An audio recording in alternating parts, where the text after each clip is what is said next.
আসসালামু আলাইকুম, কেমন আছেন আপনারা? আশা করি ভালো আছেন, সুস্থ আছেন। তো আমরাও বেশ ভালো আছি।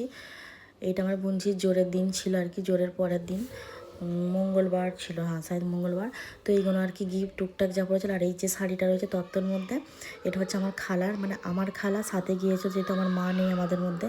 আমার খালা গিয়েছিল, আমার খালাকে দিয়েছে দুটো শাড়ি দিয়েছে, দুরকম কী দিনে আমি অত জানি না। এটা এটা হচ্ছে মানে জোরের দিনের। যাই হোক, আরেকটা তো দিয়েই দিয়েছিলো, খালা তো নেই।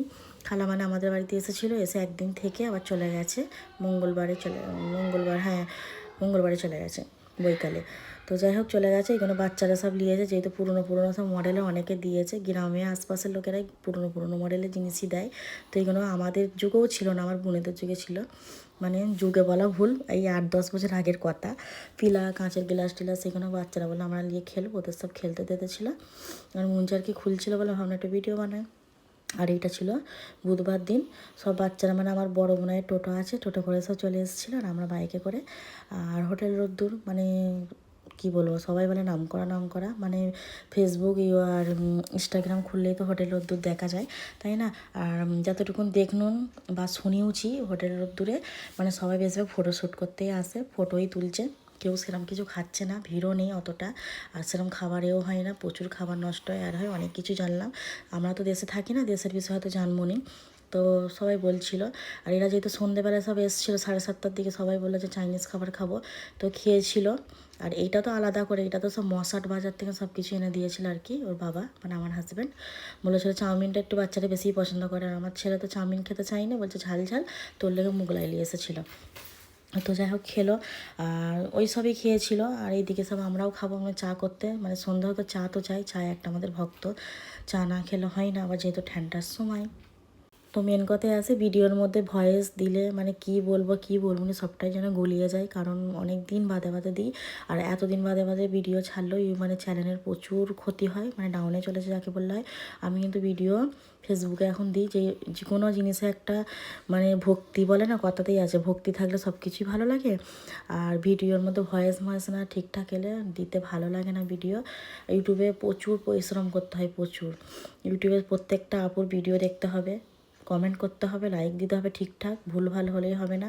যতজন দেখবে ততজনই দেখবে। আর ইউটিউবে ভিডিও সেরকম বেশি কেউ দেখতে চায় না, যতটুকু আমি জানি। কার কী ধারণা জানি না আমি। তো যাই হোক, তাই আর কি অনেক দিন বাদে ভাবলাম, যেহেতু আমি দেশে এসেছি, সব ভিডিও একটু মুহূর্ত তুলে রেখেছিলাম। ভিডিওটা পরে আমি পোস্ট করছি, আপনারা অবশ্যই একটা লাইক দিয়ে দেবেন। আর নতুন সদস্য হলে সাবস্ক্রাইব করে পাশে থাকবেন। আর এইটা হচ্ছে আমার ভাইজির বাড়ি, আমার বড়দার মানে মেয়ে। তো আমাদেরকে নেমন্তন্ন করেছিল, আমাদের নেমন্তন্ন করেছিল, কিন্তু আমরা যাব বলেছিলাম, আমার মায়েদের বাড়ি ছিলাম। তো আমার হাজব্যান্ড বললো না, গেলে সবাই মিলে যাব। তো ওকে ফোন করেছিল, ও বললো যে সবাই মিলে যাব, তাই আর কি সবাই মিলে গিয়েছিল। আর ও বাচ্চাদের প্রচুর ভালোবাসে, বাচ্চারা না থাকলে বলে ভালো লাগে না, তাই আর কি একসাথে গিয়েছিলাম। আর দুজনে গেলে ভালো লাগতো না। আর আমার ভাইজির তো মেয়ে হয়েছে 2 মাসের, তো তার লেগেও জামা কাপড় কিনেছিলাম, কিন্তু ওইখানে কিছু মুহূর্ত মানে তোলা হয়নি ভিডিও, যেহেতু তারার মধ্যে ছিলাম। যাই হোক, আর এইদিকে আবার এই ভিডিওটা হয়ে গিয়েছিল, আর ভিডিওটা আমার একটু বড় হয়ে যাবে, আপনারা অবশ্যই দেখে লাইক দিয়ে দেবেন। বারবার এটা মানে বলছি, এত দূর হয়তো দেখবেন, যারা আমাকে ভালোবাসে, আমাকে পছন্দ করে, তারা অবশ্যই আমার ভিডিওটা দেখবে। আর অনেকে হয়তো দেখেও লাইক দেয় না, আমি জানি, এটা সবার সাথে হয়ে থাকে।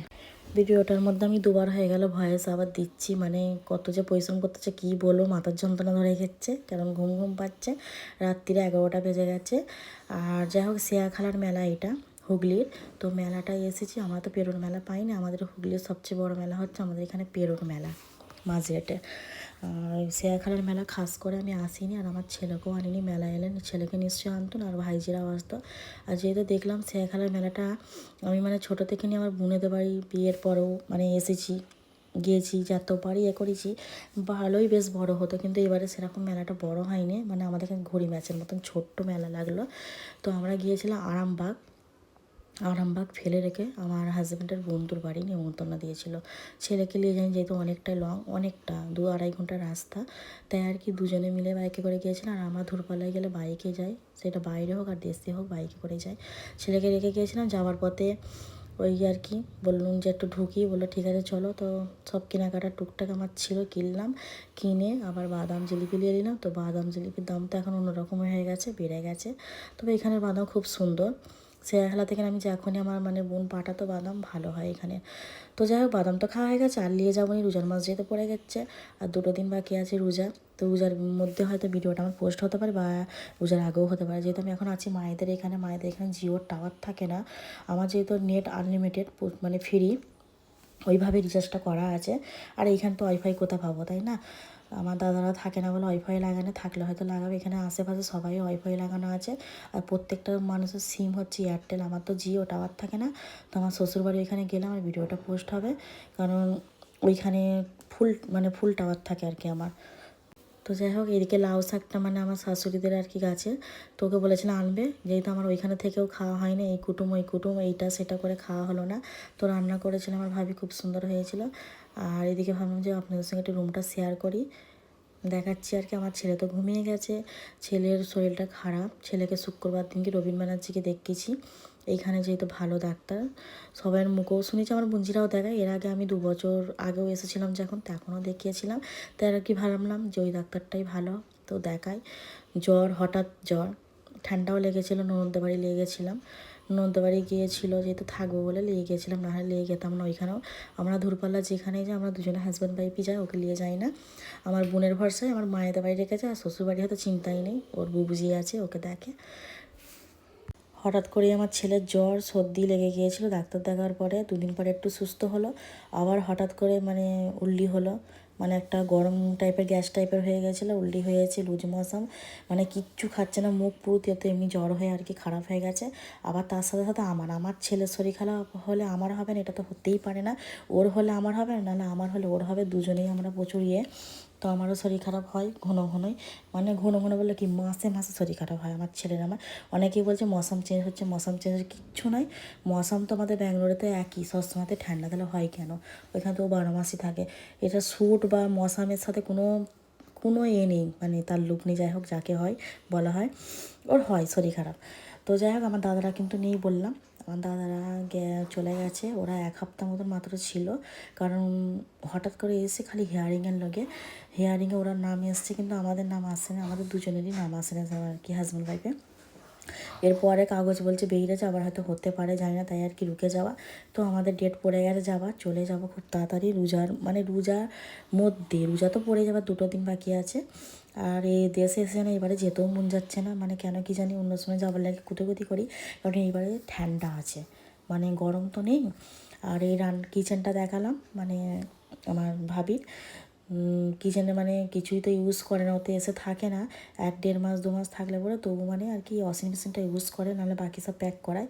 আর নিচে তো থাকে আমার মেজে ভাবি। তো চলো দেখাই। ডাইরেক্ট ভয়েস দিয়েছিলাম, ফের ভাবলাম না ভয়েসটা দিয়ে দিই, যেহেতু ওই ভয়েসটা এটা মিলাতে পারবো না। আর ছেলে আমার এখন শুয়ে আছে, মানে ওর শরীরটা এতটা ক্লান্ত, দুপুরে আমি শুলে হয়তো ও শোতো, ও খেলছিল বাচ্চাদের সাথে। রাত 9টার পরে শুয়ে পড়লো, উঠবে কি জানি না, যদি না ওঠে আবার সকালবেলা উঠে পড়বে। আর দেশে আসা মানে একটা আরামের সুখ। আর মায়ের বাড়িতে তো আরোই, আমাকে তো কিছুই করতে হয় না, ভাবি কিছুই করতে দেয় না। আর বললাম, তো যাই হোক, আর শ্বশুরবাড়িতে আমার শাশুড়ি রান্নাবান্না করে। আমি যখন রাঁধতে চাই, ভালো লাগলে বলে যে তুমি যদি ভালো লাগে রান্না করো তো করি, আর নাহলে বাকি আমি ধোয়াধুয়ি মোছামুছি এইসব কাজটাই করি, বাকি তোমার শাশুড়ি করে নেয়। তো যেহেতু আমার শাশুড়ি একটা অপারেশনওয়ালা মানুষ, আর যাই তাই অপারেশন নেয়, বহুত বড় অপারেশন একটা হয়েছে। তো এখন আল্লাহর রহমতে, এখন আল্লাহর কাছে অনেক মানে করি, শুক্রিয়া আদায় করি যে আমার শাশুড়ি ভালো আছে। তো ভালো থাকুক, যার মা নেই সেই জানে কত কষ্ট। আমাদের তো মা নেই, এ তো মায়ের বাড়ি আছে, সে একা, মা নেই, মায়ের মতন কেউ হবে না, মায়ের জায়গাটা কেউ দিতেও পারবে না। তো শাশুড়ি আমার খুব ভালো, কিন্তু যতই যাই হোক মা তো মাই হয়, তাই না? মায়ের মতন কাউকে ভালোবাসতেও পারবো না, আর শাশুড়িরাও মেয়ের মতন বউকে ভালোবাসতে পারে না, মানে ভালোবাসতে পারবে না। তো যাই হোক, আর এইদিকে তো অনেকটা মানে করে ফেললাম, আর ভিডিওটা আমার অনেকটাই বড়। আর এইদিকে বাজে এখন রাত্রির 11:30, এখনও আসেনি মানে এর বাবা। ছেলে তো ঘুমোচ্ছে, আর আমি উপরে ছেলেকে পাহারা দিচ্ছি, যেহেতু উপরে পুরো ফাঁকা, কেউ নেই। ফের একা ছেলেটাকে চলে যাবো, আর ভাবিরা নিচেই টিভি দেখছে। ওই জন্য নিচে আর কি যে আমি আমার ভিডিওটা বাইরে আনলাম, যেহেতু আমি এই রুমের ভিডিও কোথাও ঠিকঠাকভাবে তো ভিডিওটা আমি এখনও করিনি। ঠিকঠাকভাবে করলে হয়তো আরও বড় হয়ে যেত। যতটুকু পেরেছি করেছি, জানি না কার কতটা ভালো লাগবে। আর অনেকে তো হয়তো এত দূর পর্যন্ত ভিডিও দেখবে, মানে যারা মানে আমাকে ভালোবাসে বা আমার ভিডিও ভালো লাগে, তারা অবশ্যই পুরোটা দেখবে, তাই না? ভিডিও আমার পুরো একদম শেষের পথে, এক্ষুনি ভিডিও তো আমার শেষের পথে, তো ভাবলাম ডাইরেক্ট এটা ভয়েসটা দিয়ে দিই। ছেলে ঘুমোচ্ছে, পাহারা দিচ্ছি, কাউকে একজনকে বসছে ভাইজিদের, তারপরে আমাকে খেতে খেতে হবে। ওর বাবা তো এখনও আসেনি, 11:30 বাজে, এখনও আসে, ডেলি 11:30 আসছে। তো যাই হোক, আর কি করা যাবে, রাত করেও ডানকুনির ছেলে, রাত্রি 2-3 অবধি সব ওরা সব করে আড্ডা মারে চায়ের দোকানে। তো এখানে আসছে এটা, আর এখানে ঢোকা মানে তো পুরো আমাদের তো কুড়িমারি স্টেশন পড়ার পর থেকে যেন মনে হয় একটা মরুভূমি এলাকা। রিচার্জির ঘরেই থাকে, ডানকুনি মানে একটা সিটি, এটা হচ্ছে পৌরসভা। ভিডিওটা আমি এবার এখানেই শেষ করে দিচ্ছি আজকের মতন। আপনারা ভালো থাকবেন, সুস্থ থাকবেন, দেখা হচ্ছে পরে একটা